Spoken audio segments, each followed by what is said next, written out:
Podcast day. Is it your turn first or mine? I'm at that point in life where I'm just like, who is it? You, because the Mothman just went Tuesday. So now it's my full episode. It's your full episode. Yeah. Okay. Hi. Hey, Megan. You know, a friend of mine, actually 2 different friends of mine have mentioned to me recently. They were like, you and Kara don't know what story you're going to tell before you start? And I'm like, no. Mm-hmm. Like, sometimes we'll know what category. Yeah. If it's like witch, magic, murder, whatever. But I never know what you're going to do. And they were like, that would drive me crazy. And I'm like, no. It's so fun to tell each other the stories. It's more fun. Yeah. And plus, I think that you and I pick, for the most part, different types of stories. Yeah. Yeah, like you go for the historical. You go for the more historical ones. Yeah. You have the ones you like. I don't know. It's just, it works for the most part. Yeah. You're all about the missing and murdered. Missing, maybe murdered. Missing, possibly murdered. Maybe abducted by aliens. Maybe fairy aliens. Did it all. Maybe took off to start a new life. Yes. Yeah. But hi. Hey. This is the Witches, Magic, Murder, and Mystery podcast. And I'm Kara. And I'm Megan. And we're here. Hello. Doing an episode. Yeah. What do you got? I've got a murder. It is a listener recommended murder. I believe, I know her first name's Ashton, but Vickery? No T. I saw that in her Instagram thing. No T. Vickery. Victory without the T. I think it's Vickery. We're not. I'm sorry, we probably butchered that, Ashton. But again, love us anyways. We don't know how to say anyone's names. No names. My friend Tony, she was like, my favorite thing on your podcast is how whenever you and Kara mispronounce a word, the other one will always be like, yep, sure. Like, we're real supportive of each really other. Are. Like, it's okay. Whatever you do. You just, or that yeah. Yes, that's correct. That's perfect. What was I about to say? Don't know. I interrupted you. I'm sorry. Oh, no, I get severe anxiety when we have to read the Patreon names. Yeah. Yeah. Because the list is growing, which I love. I'm so excited for it. I really appreciate you all so much. Yeah. But names are hard. Names are hard. That's okay. We're just normalizing that we're not perfect. Yes. Okay, hang on. Yeah. Okay. This is a murder story. And it is about William Fisher, who was born in New York in 1961. He had 2 sisters. He attended high school in Tucson. His parents divorced in 1976 when he was 15. So his friends and relatives said that the divorce was super hard on him as a teen boy. And it said it just always affected him. And he always thought divorce was something he would never do. The thought of it just made him angry. He would never, ever. It must have been a really ugly divorce then, anybody. Right? I guess so. I mean, not every divorce is bad. Yeah. Yeah. Not every marriage is good. Okay. Yeah. I don't know. We've covered lots of murders that prove not every marriage is good. Yeah, no. I feel like actually every murder we've covered is about divorce. Or just a hatred of women or something. Yeah. Maybe that's a common... Guys, we've solved every murder.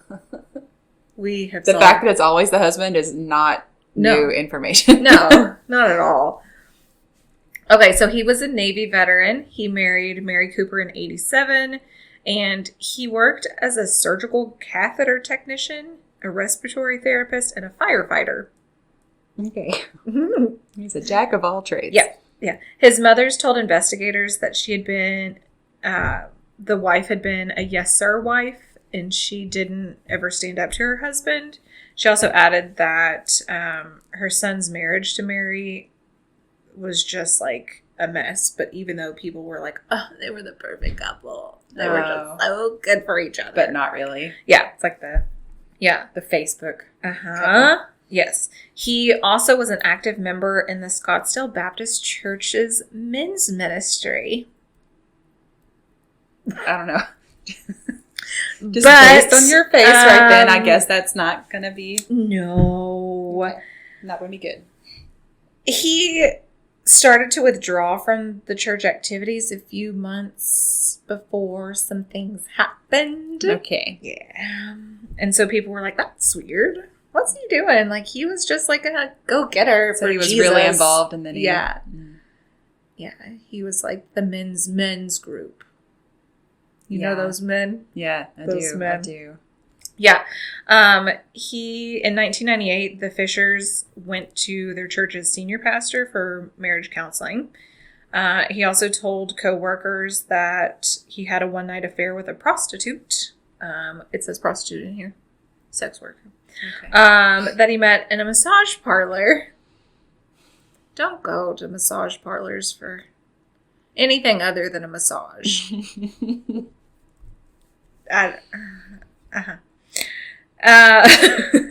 He was really worried that his wife would find out, and he thought that Oh, God, what? he thought that this one night encounter was the cause of a urinary tract infection that caused him lots of issues in 2000. See, this is the thing. I don't have a problem with religion. I don't have a problem with believing in whatever God you believe in. None of that bothers me. No. What bothers me is this expectation that you got to be perfect. Yes. And you're not allowed to mess up. And if you ever mess up, then you're a sinner. You're like shunned. Right. And I know not every church is like that, but there are a lot of churches like that. And, there's also a lot of churches full of people who will shame the hell out of people who aren't perfect. Been there, while at the same time experience that. Yeah. Just doing their own shady stuff in the dark. You know what I mean? Oh, I wish everybody could just, like, for one, if you're not perfect, you're not alone. Yeah. This is a soapbox. I'm getting on. Here we are. If you're not perfect, you're not alone. And it's okay. And the whole thing is that God's supposed to love you unconditionally and forgive you. So let that happen. God sees past your sins. And if you're a human being who, like, actively seeks out opportunities to make other people feel like crap for not being perfect, chastise others, kick a bag of rocks. Okay. We're like 7 minutes in, and I'm like fired up. But listen, he told a hunting mate that he was renewing his commitment to his faith and his marriage because he, quote, he could not live without his family. He was hinting that he would consider suicide over divorce. And according to psychologists, an intense fear of loss is not unusual for a traumatized person that was, had to deal with a scary divorce during adolescence. So, Mary Fisher told several friends that she wanted a divorce. And according to a neighbor of the Fisher family, they had a really bad argument on the night of April 9th at 10:30 at night. Okay. Probably about this situation. So, on the morning of April 10th, 2001, Mary Fisher was shot in the back of the head, and their children's throats were slashed from ear to ear in the hours before the home exploded. Yep. But he loved his family a lot. Mom, this is like, a whole family annihilator thing. Yeah. I'm going to try to leave the soapbox. Like, that's Let me open the lid on this real quick. Just the expectation that, like, you've got to be perfect. And if you're not, well, then you've got to kill your whole family because what's the point anymore? It's also just such a bizarre... Somebody was like, but he was thinking about committing suicide. Why not do that instead of killing your whole entire family? Because you can't face them because you're so ashamed. Like, it's just... Also, don't commit suicide, but I'm just saying he was an idiot. Yeah. Well, they say that a lot about the men and sometimes women who kill their whole family. Yeah. They're always like, I was suicidal and then I just couldn't do it. I was going to kill myself too and I just couldn't do it. And it's like, okay. But you killed your children. Like, Theirs was horrifying. And then someone said, but they were a completely normal family. It was Mary's friend, Lori. She said, I can't even say that Robert wasn't normal. He wasn't a bully, but he was the king of the castle. That was just their relationship. And then it goes on to be like, that's not true. Oh, really? That's not, Did his wife find out about the sex worker? I don't know. Okay. I don't know. So firefighters... why she was going to get a divorce. Yeah. I'm sure because he was psychotic. Yeah, she probably tells some stuff was happening. So firefighters were immediately alerted because there was a natural gas explosion in the Scottsdale house. Mm-hmm. So it went through the house at around 8:42 a.m. and it appeared to be in the center of the living room, and it burned the house just into pieces. The initial explosion, it said, was strong enough to collapse the front brick wall and rattle the frames of neighboring houses for half a mile in all directions. So, which is like endangering everybody around you. Exactly. So firefighters were on the scene within minutes, and there was 20-foot high blazes from spreading into neighboring houses. So a series of secondary smaller explosions were either because of a rifle ammunition or paint cans going up. It forced the firefighters to keep their distance, and one firefighter suffered minor injuries to his leg when he lost his balance and fell near the burning house. So he tried to conceal the homicide by pulling out the gas lines from the brick home's furnace. So the accumulating gas was ignited by an ignition source, maybe the pilot light on the water heater, or he tried to burn the bodies. So on April 14th, he disappeared at the time of the murders. He was officially named the only suspect to date on this case, and they put out a statewide bulletin to arrest him. Arizona did. On April 20th, the last physical evidence of Fisher's whereabouts came about. Police found his Toyota 4Runner and his dog Blue. I have a dog named Blue. In the Tonto National Forest, which is 100 miles north of Scottsdale. His dog. So on July 19th, 2001, an Arizona Superior Court state arrest warrant was issued at Phoenix, charging Fisher with 3 counts of first-degree murder, 1 count of arson, and he was declared a fugitive. A federal arrest warrant was issued by the United States District Court for the District of Arizona, charging him with unlawful flight to avoid prosecution. Yep. So on June 29th, 2002, he was named by the FBI the 475th, we have that many, fugitives to be placed on the 10 most wanted list. He is also on America's Most Wanted Dirty Dozen list, and which is that show that I don't ever watch anymore, but it would always come on after Unsolved Mysteries. I feel like I should find we it. Probably should start watching these. And the FBI has offered a reward for $100,000 for any information leading to his capture. So he's like, doesn't it amaze you? And that was in 2002, so I don't know what it is now.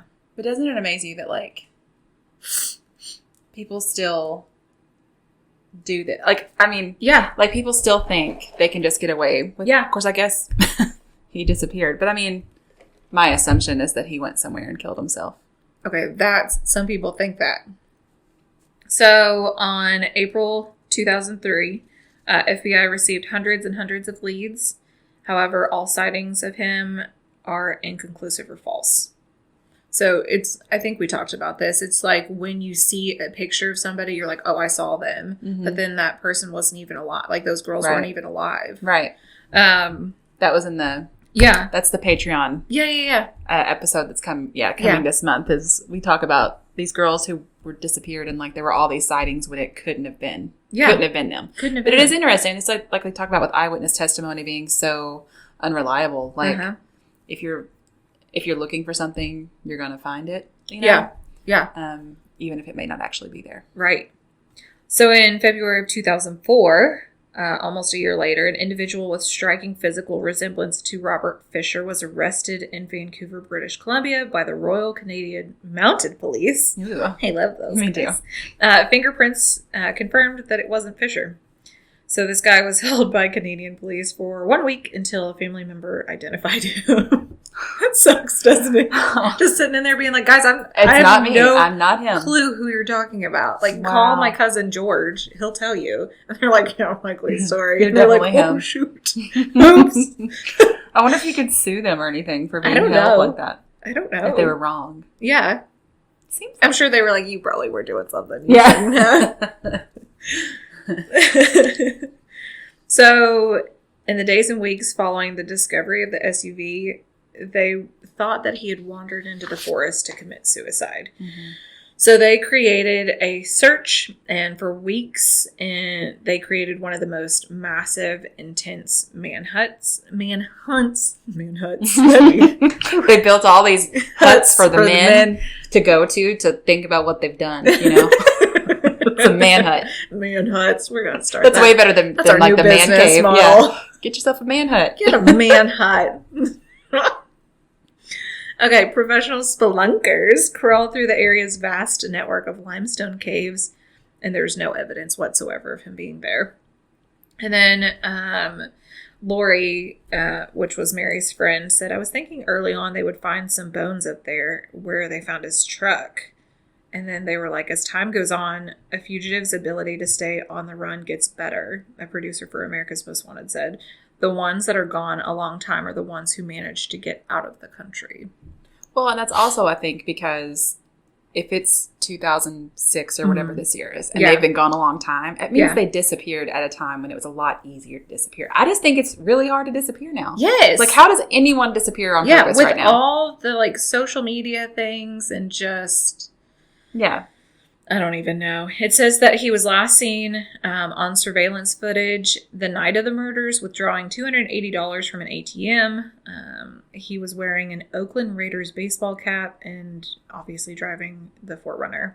Oh, dang. Though, if he went to the ATM, then maybe he wasn't planning to kill himself. Yeah. Dang it. It said he left his baseball cap in the vehicle, and several items were missing from the home, but they were never found. So they were like, oh, well, he for sure fled the scene. So then some of the theories were that he might have had an accomplice who met him wherever his truck was and then drove him off. But then there's also no evidence of like another vehicle being there. So maybe he walked. I don't know. But then they say, we know he didn't walk away because the dog would have followed him. There are a lot of different things that could have happened, but the dog stayed there. So obviously he was driven away. Yeah, that dog was loyal. Again, if he had killed himself, the dog would probably be where he was. Yeah, yeah. Man. Okay. Yes. So it says law enforcement officials remain certain that he is still out there. It says he's probably working some job where people won't pay much attention to him and he can get paid under the table. He may be that guy who's right around the corner from you. You never knew because he changed his look enough. It also says there was definitely a Robert that absolutely nobody knew. She protected him. She didn't want people to know what a jerk he was. She wanted everything to be as normal as possible for the kids. So according to interviews with her friends, they say that he was a very controlling person, very controlling of his wife, and required her to ask permission before participating in the even most routine of activities. Megan, I'm going to need for you to start asking me if you're allowed to take a sip of your coffee during the podcast, okay? Okay.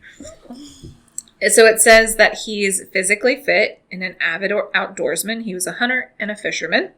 He has a noticeable gold crown on his upper left first bicuspid tooth. Which one is that? I was going to say, thanks for that. I have no clue which one that is. Is that this? No idea. This one? Sure. Because it's noticeable, so it's not going to be back here where you can't see it, right? Sure. I will agree with anything you say about that. I have no clue. Yeah. So what's his name? We should everybody go Google him right now and see if you recognize him. Yep. Oh, please. Mm-hmm. Mm-hmm. And then say that we told you so because we want some of it. We'll split the money with you. We will split the money with you. Wouldn't it be weird though if you did look him up and it's like, holy crap. That's my next door neighbor. Yeah. I work in the office next to him. He delivers my mail. No, he wouldn't be a mail carrier because they do background searches. I hope he's not. Yeah, really. Okay, it also says that he may walk with an exaggerated, erect posture and his chest pushed out due to a lower back injury. He has scars on his lower back from this surgery, and he is also known to chew tobacco heavily. He has ties to New Mexico and Florida. He's believed to be in the possession of several weapons, including a high-powered rifle. Because that's what you take with you when you're fleeing the country. 17 years ago? I mean, how do you know anything anymore about him? Yeah. I guess they just have to Yeah. work with what they've got. I have so many like quotes here from all these like officers and stuff too. It's crazy. So it says that in 2001, there was a caller to the America's Most Wanted program, and they believe that it was him. Oh. It says it was made from Chester, Virginia, and he's appeared twice on the America's Most Wanted list on TV. So they're hoping to air that story again, and they also think that it will air on Unsolved Mysteries too. Like I said, he's on the FBI's top 10 fugitive list. There's still a reward. So if you know anything about this gentleman, you're urged to call the Scottsdale Police Department at 480-312-2716 or Phoenix FBI office at 602-279-5511. Bill Cooper, Mary's father, says there's no doubt in my mind that he's still out there. When you know it's a cold case, that makes it even harder when you think about what he's doing out there. Is he remarried? Is he still living double lives? We just don't know. So, if you're thinking about it, he was born April 13th, 1961. Brown hair at the time. Blue eyes. 6 foot tall. 190 pounds. He may be working as like a hospital tech or something. I doubt he'll be a firefighter because don't they have to do background checks? If you ever see him out at the beach or the lake or something, he's going to have scars on his lower back. Just chasing downmen on the beach. Excuse me. Yes. Adam Trahan, I believe, one of his former co-workers said, I think if he's alive, one of the possibilities is in Sierra Madre, Mexico. It's known for its lawlessness. He could hide in this area very easily. And then Robert Caldwell, the FBI agent, said either he's still in the United States or has snuck into Mexico or Canada. I personally believe by now he's hooked up with somebody. The way he is, the way he was such a control freak with Mary, I'm sure he has found companionship. If he did find it, it's probably with a woman who's extremely controlling of. And then the Greg Howell, the America's Most Wanted producer, said, this guy has kind of vanished. The police feel he could be somewhere in the U.S. or possibly parts of Canada. And then Bill and Jenny Cooper, her parent, Mary's parents, said there's no doubt in my mind that he's still out there. And they believe that he's likely remarried. And then a psychic detective. Skylar, those are my favorite. I know. I love that they always have to be a part of missing persons. Yes. Skylar Robinson said, Fisher is living under a different identity in Calalin, Texas. Sure is. Where he travels in and out of Mexico. He lives in a trailer. He's gotten a little too comfortable in this town. He's not trying too hard to stay hidden. That is very specific. Yes. So Texas, Calalin, tell us all about it. So, okay, if you were going to if you plan to disappear, where would you go? Like, what type of place do you think you go? I mean, Mexico is a good bet. Virgin Islands. Oh, but how would you get there? I would fit in though, without some traceable identification. Boat. Sure. I don't know if that's. Yeah, I don't know. That seems possible. I don't know. I don't know. Swim. Yeah. Between all those sharks. I mean, I could fit in. Yeah. If you can make it to an island somewhere. I like European. But that's the whole thing. I'm like, to travel anywhere, you'd have to have some form of ID and something traceable. So it's like, but I do think if you're, there's a girl I follow on Instagram, the Garcia Diaries. Hilarious. She does these confessions every Tuesday. They're just so freaking funny. But she just went to Mexico. She lives in Arizona, I think. And she was like, yeah, to cross the border into Mexico. Right. Like, you don't need a passport. Yeah. You just, it's just coming back in is the problem. So, and that's like now, like a few weeks ago. Yeah. So then I'm like, I mean, I guess if you can just stay there, cross into Mexico and don't come back. Yeah.